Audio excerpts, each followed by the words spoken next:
This is Optimal Health Daily, episode 237.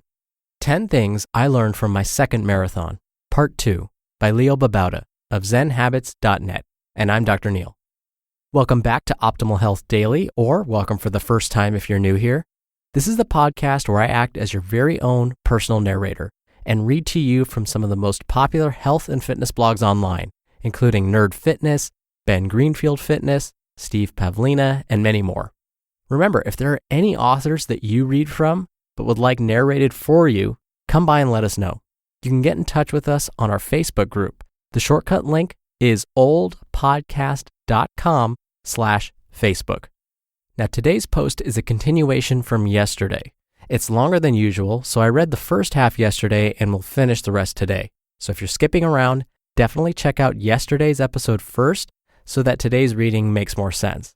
That's episode 236. Before we jump into part 2 of today's post, I want to mention a big thanks to Health IQ for sponsoring today's episode. Health IQ uses science and data to secure special rates on life insurance for health-conscious people like you. You can learn more and get a free quote at healthiq.com/daily. Again, that's healthiq.com/daily. And now, let's hear part 2 of this post as we optimize your life.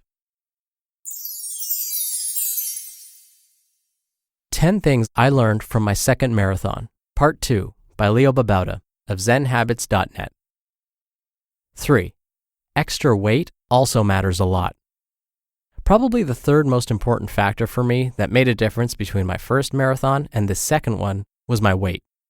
I ran my first marathon about 30 to 40 pounds overweight, although I had lost about 20 pounds at the time. It made things more difficult. Running long is hard to do when you're carrying extra weight. This time, I'm still a bit overweight. I could lose another 10 to 20 pounds, but I'm about 15 pounds lighter than I was last time. I hope to lose another 10 to 15 pounds by my next marathon, either at the end of this year or next March. 4. Be relaxed and have fun. For most of us, a marathon is an experience, not a race. We're not racing against the other runners. We're joining them in a life-changing event. If you go out with the attitude that the marathon should be something to enjoy, you'll have a much better experience. At one point, running past the choppy ocean waters with the colorful early morning light surrounding us, I said loudly, "What a great time to be alive." I smiled and cheered on my fellow runners, and I had a blast. 5. Test out your gear beforehand on a long run. This is an obvious one, and I knew it before this marathon, but I violated the rule anyhow. I had tested out my shoes and running clothes and watch in my 22-miler 3 weeks before the marathon, so all of that was fine. But I ordered a foot pod to go with my running watch a couple weeks before the marathon, and it didn't come in until a few days before the race. I knew I was taking a risk by wearing the foot pod during the marathon, untested except for a light 2-mile run 2 days earlier, but I really wanted to be able to have pace information in my running watch so I wouldn't run too fast. It actually helped, I think, but the foot pod bothered me the entire way, and now I have a bruise where the foot pod dug into my foot. Next time, I'm getting a GPS running watch. 6. Keep your upper body relaxed. This is something I often forget. I'll go a few miles before I realize that I've been tensing up my upper body. Then I take some deep breaths and relax, shake out my arms, and stretch my upper body a bit while running. But the tensing takes its toll over such a long race and drains some of your energy reserves. My upper body, from my abs to my shoulders and my back, are very sore right now. 7. Plan your day before well. I know very well that you're supposed to rest the day before the marathon. However, my kids had soccer games and there was a wedding show that we really wanted to go to, and my daughter had a school performance that evening. So I ended up walking around much more than I had hoped and staying up later than I had planned. End result, I was tired the morning of the marathon, which isn't smart. Also not smart, playing soccer for about 45 minutes with my son and daughter after their practice 2 days before the race. That was fun though, no regrets. 8. Having people to talk to is great. For the first 12 to 13 miles, I ran with a few guys who were going my pace. I didn't know them, but we just happened to be going the same pace. It was nice to have people to talk to, as the race is long and your mind needs distraction. I might never see them again, but we now have a bit of a bond from running 13 miles together. I also ran another 5 miles or so with another guy, and that was useful. I ran the final 8 miles by myself, and those just happen to be the miles where you start to question whether you really want to be running this fast for this long. But I really enjoyed having people to talk to for the first 18 miles at least. 9. Have a reason to keep going at the end. In the final 5K, there were many moments when I felt like quitting. I thought how nice it would be just to walk for a while. It was hot and each mile seemed to take an eternity. But I thought of you guys. I thought of my wife and my kids, who were there at the end to cheer me on, and my mom and my sister who were also there. I thought of how proud I would be to finish strong. I thought of how much training I had put into this, and thought about how I would regret not giving it my all. If I didn't have good reasons to keep going, I would have stopped. 10. The long run is your marathon training. Speed work doesn't matter much. My training for this marathon consisted almost entirely of my long runs on Sundays. I also ran during the week, but my mileage wasn't very high, and I did almost no speed work. I did some intervals on the track a few times, but not much. It was almost all the weekly long runs, and it turns out that was enough.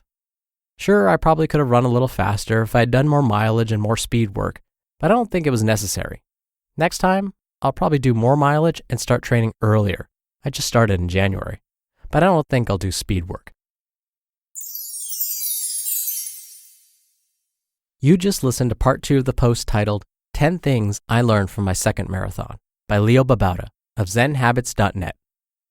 Now, you are probably more health conscious than the average person since you're actually taking the time to listen to this. And if that's the case, you deserve lower rates on life insurance.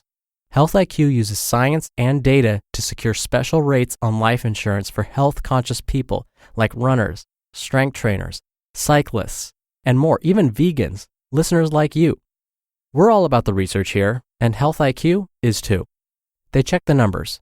They found that if you frequently exercise with intensity, on average, you have a 22% lower cancer risk, a 56% lower heart disease risk, and up to 34% lower risk of early death.